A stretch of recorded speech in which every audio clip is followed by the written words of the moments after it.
Another school shooting. It begs the question yet again, what can be done? While it's too soon to know the motive out of Madison, Wisconsin, access to mental health resources has been thought by many to be a good first step. KLTV's Michael Richardson reports a $1 million federal grant supported by Senator John Cornyn aims to improve that.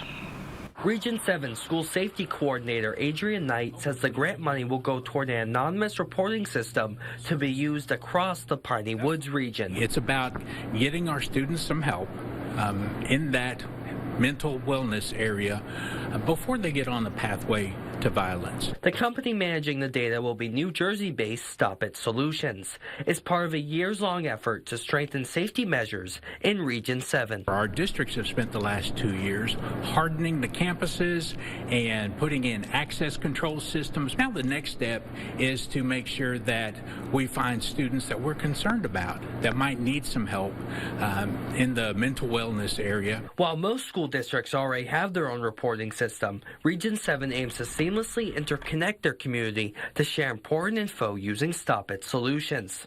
According to U.S. Senator John Cornyn's office, the grant was made possible through the bipartisan Safer Communities Act. The law passed in 2022 and supports mental health programs.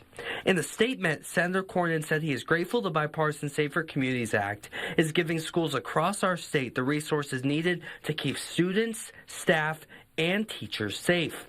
Region 7 school safety technician Jenny LeBay says the grant allows access to crisis support and solutions. I hope and I think that it will just open up doors for people to get help when they need it. Michael Richardson, KLTV 7 News.